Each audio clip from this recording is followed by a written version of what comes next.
Amém? Dá vontade de continuar louvando, né? Louvor abençoado. Irmãos, hoje, de fato, nós vamos entrar em Efésios, ok? Então, nós vamos abrir a Bíblia.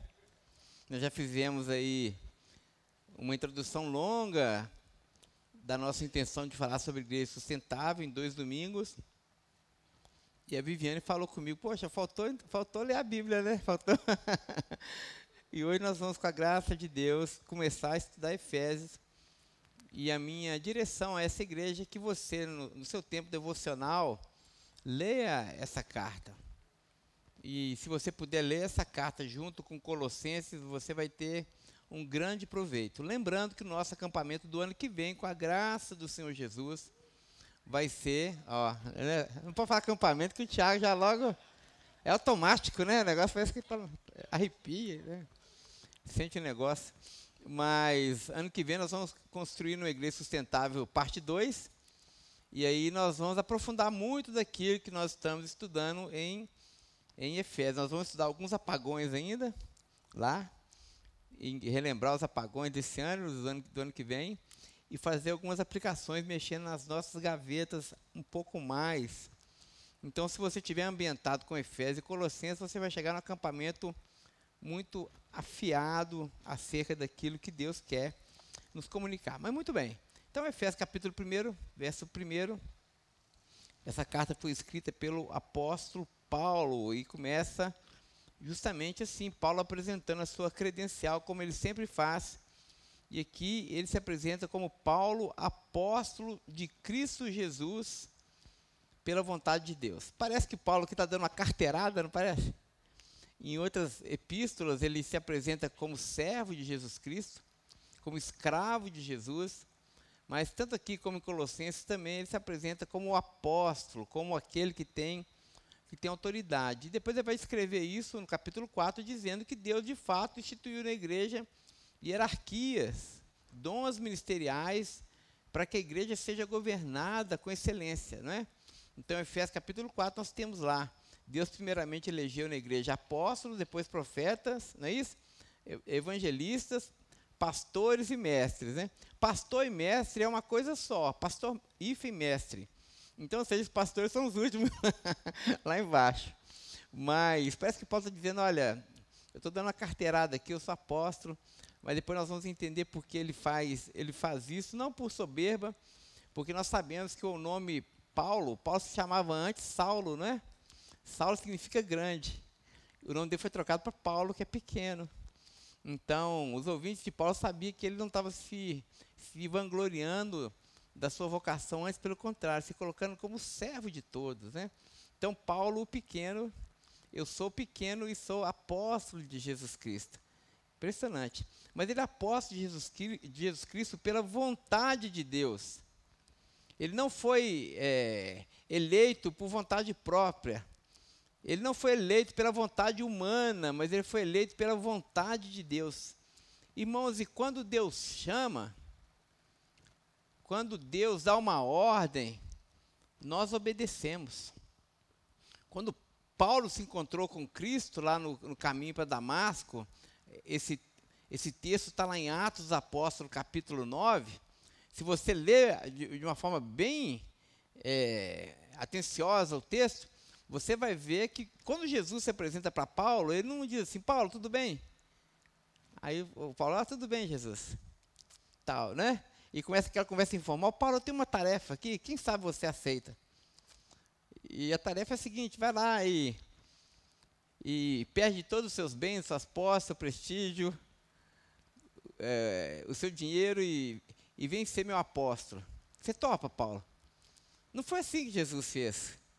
Caminho para Damasco, Jesus Cristo se apresentou para Paulo, dando uma ordem para que Paulo pudesse servi-lo. E Paulo prontamente obedeceu, porque a vocação de Deus, o chamado de Deus, irmãos, para nós, ele é irresistível. Ao Senhor nós não dizemos não, porque se você diz não, ele não é Senhor. Então guarde isso no seu coração. Ao Senhor você sempre dirá sim, e se curva diante dele e o obedece. Porque a vocação de Deus, as ordens de Deus, os mandamentos de Deus são inegociáveis. E quando nós somos confrontados com esse chamado, a nossa única resposta é dizer: sim, Senhor, eu sou eleito pela sua vontade, eu fui chamado, eu fui vocacionado. Ai de mim, se eu não cumprir essa missão. Irmãos, Deus me chamou para pregar o Evangelho. E é um grande privilégio para mim. Mas, ai de mim se eu não pregar o Evangelho. Deus chamou você também com um dom específico. E eu espero que esse dom enche o seu coração de alegria. Mas ai de você se você não exercer esse dom. Se Deus tem chamado a você, você não pode se esconder.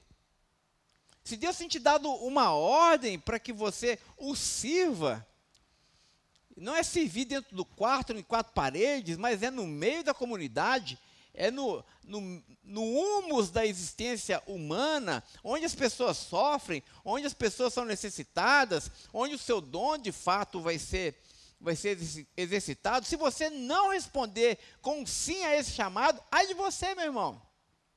Igreja sustentável é isso, gente. É a gente ouvir a voz do Senhor. Ouvir o chamado do Senhor para nós. E geralmente esse chamado vem junto com uma necessidade. Você vê a necessidade, você vê a carência e você fala: ó, Senhor, eis-me aqui. E quando você se apresenta diante do Senhor, não importa a sua condição, não importa a sua fraqueza, não importa as suas limitações, se o Senhor te chamou, Ele vai te capacitar. Se o Senhor te chamou, Ele vai usar você. Então, se apresente diante do Senhor. Paulo fez isso. Eu sou apóstolo de Jesus Cristo, não pela minha vontade, mas pela vontade de Deus.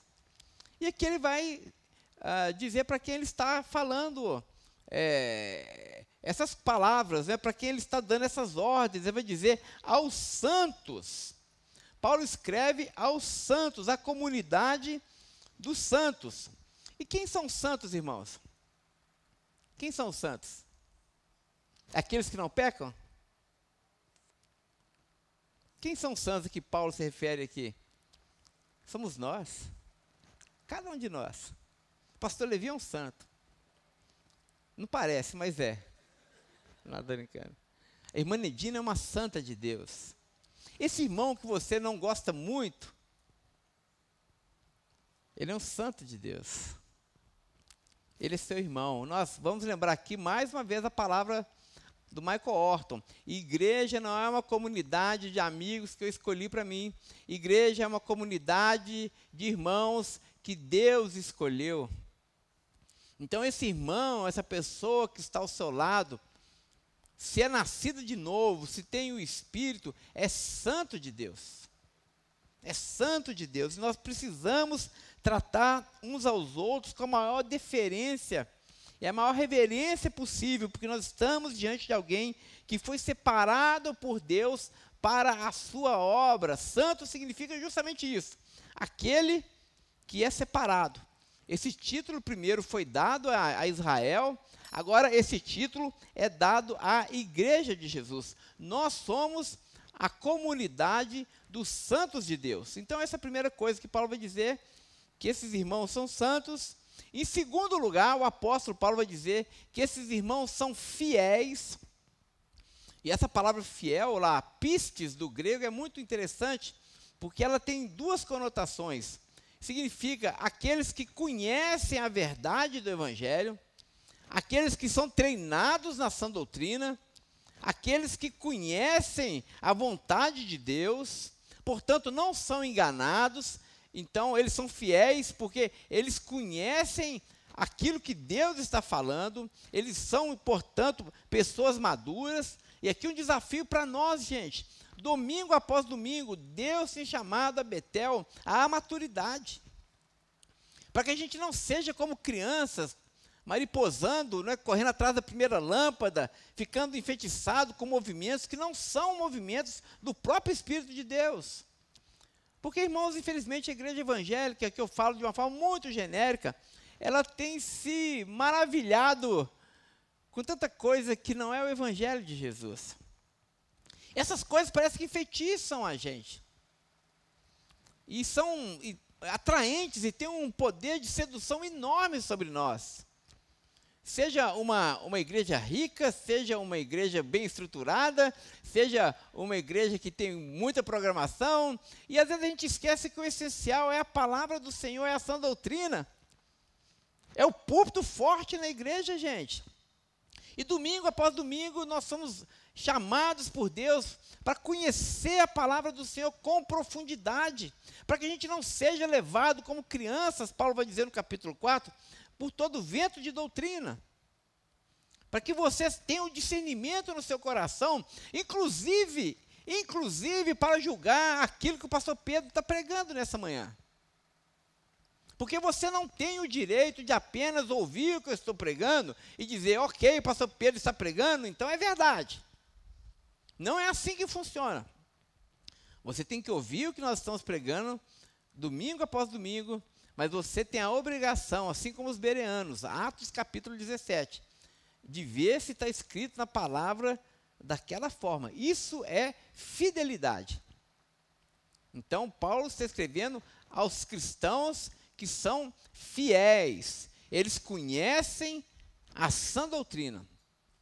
Mas essa palavra pistes, que é fé, significa não apenas conhecimento da sã doutrina, mas significa prática da sã doutrina.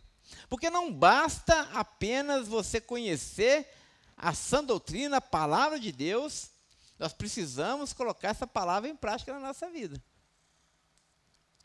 Nós somos desafiados também nos nossos domingos a viver aquilo que nós estamos aprendendo. Então essa palavra de fato só vai ser crida por nós, assim como Paulo está dizendo dos fiéis, se a gente coloca essa palavra em prática na nossa vida. A gente ouve algo aqui em relação à nossa família, à nossa casa, nós só vamos crer nisso se de fato nós colocarmos isso em prática. É aquela famosa analogia do avião. Você só vai dizer que acredita no piloto se você entrar no avião junto com ele, não é assim? Não é o helicóptero do Pablo Marçal, não estou falando do avião, né? Mas, ó, terrível essa, né?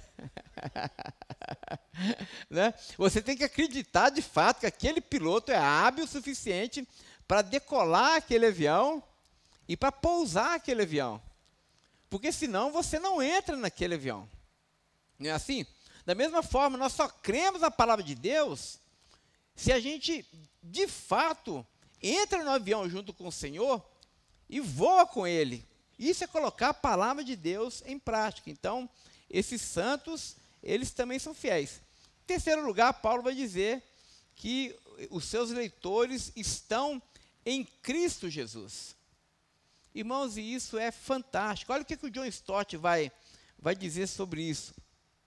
Estar em Cristo é estar em união vital e pessoal com Jesus Cristo. Assim como aquela analogia lá da videira. Então, estar em Cristo é estar em união vital com Jesus. É se alimentar de Jesus. Nós não estamos à parte de Cristo. Nós assumimos sobre nós o senhorio de Cristo sobre as nossas vidas. Então, eu dependo de Jesus para a minha existência. Mais do que qualquer outra coisa nesse mundo. O meu emprego, o meu dinheiro, a minha saúde, a minha família, os meus bens, seja o que for, eu dependo mais de Cristo do que qualquer outra coisa. Então, isso é estar em Cristo. Estar em Cristo também tem a ver com posição. Em Cristo agora nós somos eleitos por Deus. Antes nós não éramos povo, mas agora nós somos povo. Estou em Jesus Cristo. Então, estar em Cristo é estar em união vital e pessoal com Cristo. E também, portanto, com o povo de Jesus, assim como os ramos com a videira e os membros com o corpo. Estar em Cristo não é apenas estar ligado a Jesus, mas é também estar ligado ao seu irmão. Então, quando Paulo escreve aqui, aqueles que estão em Cristo, automaticamente ele nos lembra que a fé cristã é uma fé comunitária. Ninguém é igreja isoladamente. Nós falamos isso domingo passado. Você, meu irmão, não é igreja. A igreja somos nós. A igreja é a comunidade dos santos. A igreja é esse ajuntamento. Portanto, estar em Cristo é estar na vida em comunidade. É nos relacionar com os nossos irmãos. É levar cargas uns dos outros. É impossível fazer, John Stott continua, é impossível fazer parte do corpo de Cristo sem estar relacionado com a cabeça que é Jesus. E também com os seus membros.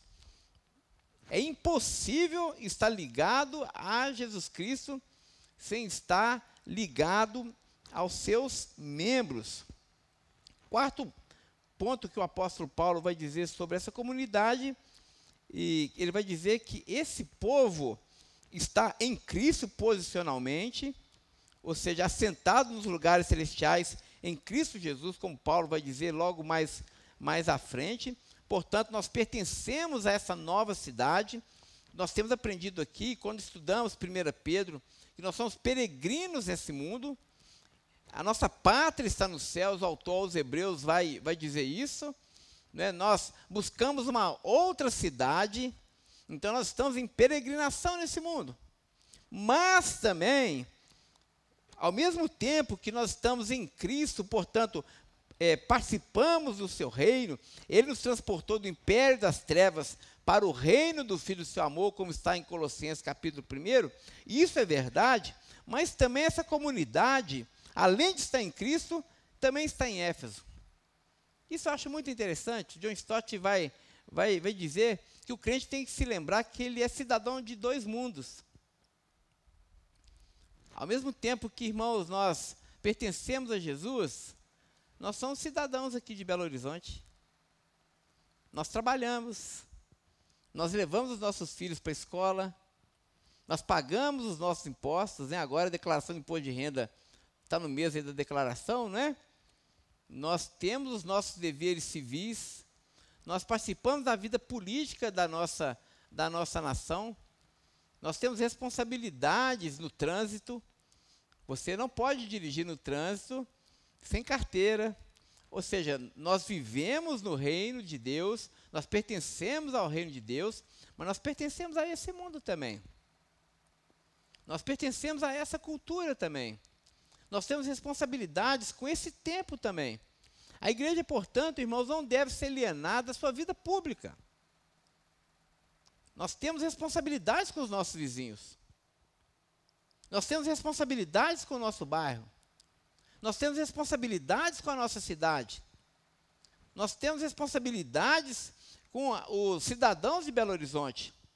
Então, essa ideia de que a igreja, assim como sal da terra e luz do mundo, é muito importante. Nós estamos no mundo, não somos do mundo, mas nós estamos no mundo para temperar e para salgar e para iluminar. Levar o testemunho de Jesus, não apenas professando a nossa fé em Cristo, mas sendo bons cidadãos.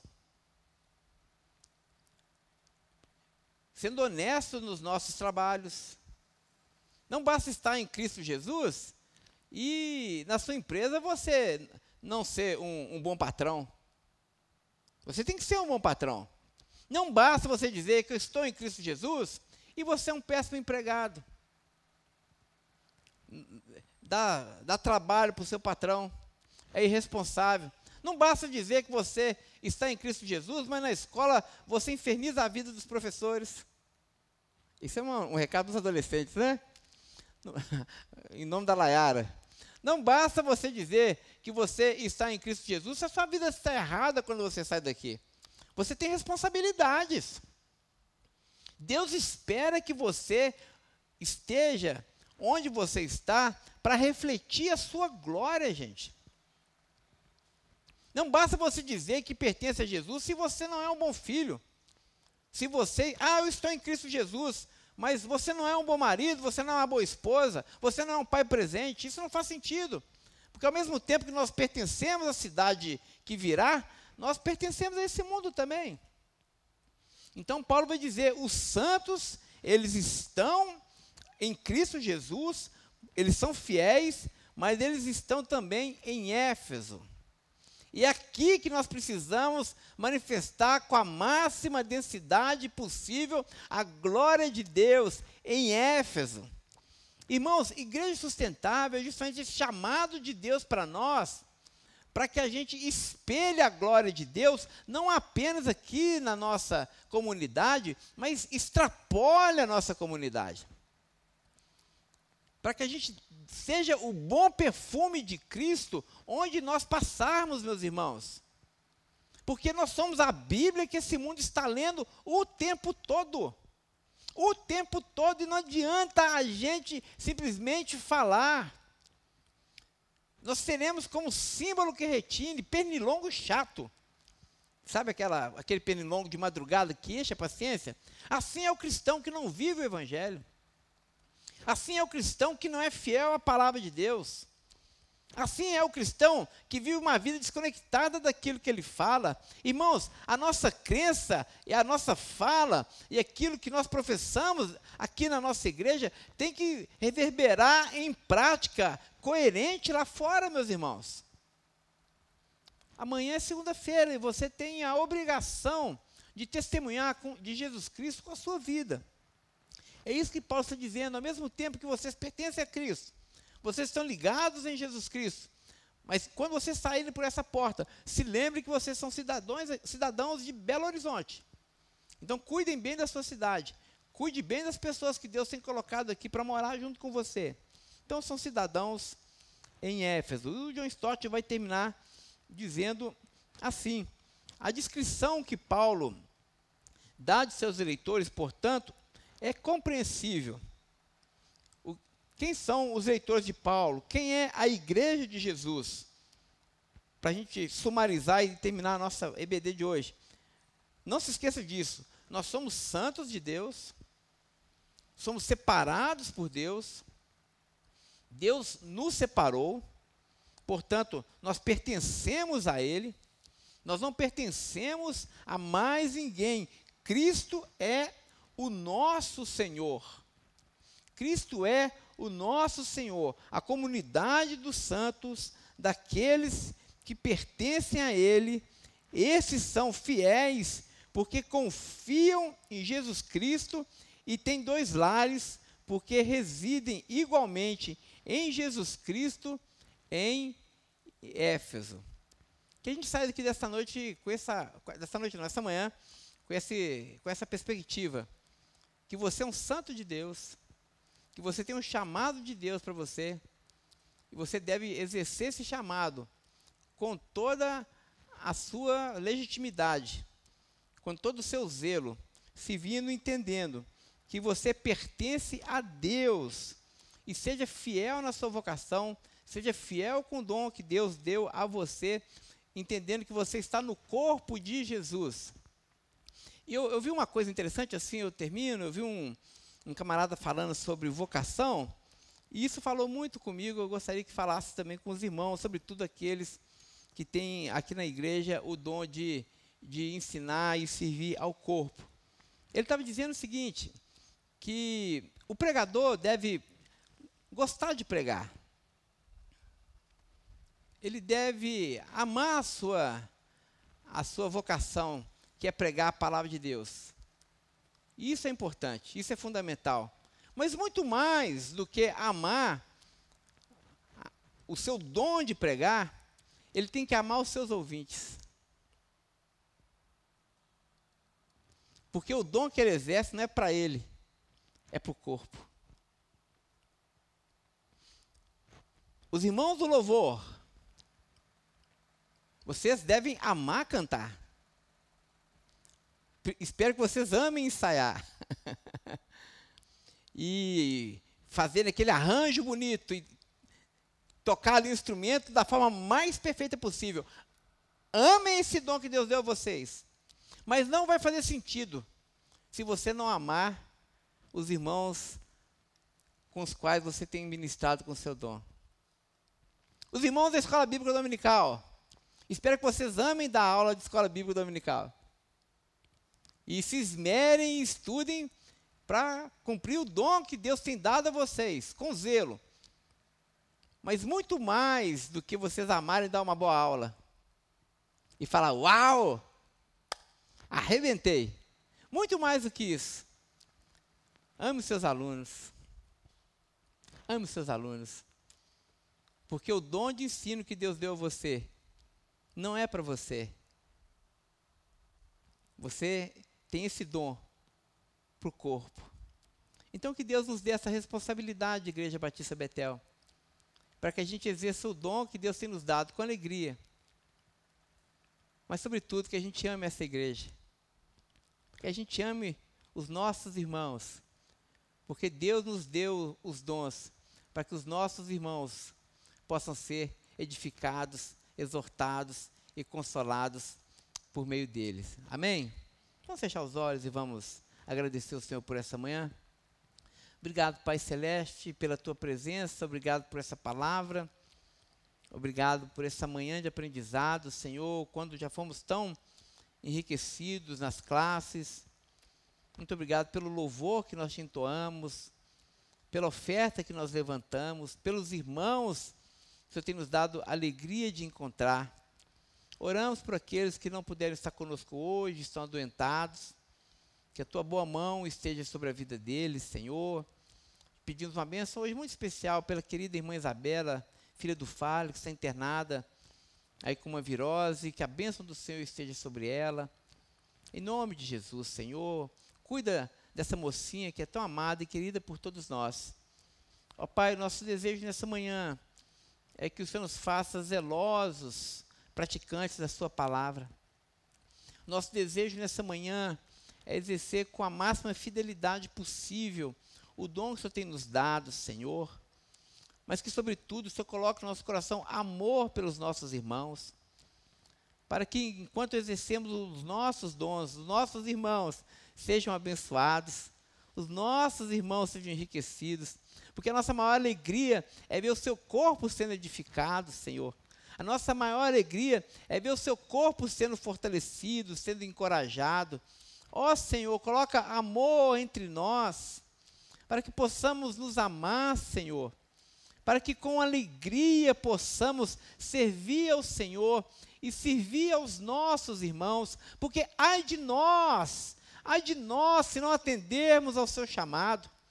Que nessa manhã cada irmão da Betel se sinta implicado com a sua vocação, Senhor, com a sua responsabilidade de servir ao corpo de Jesus.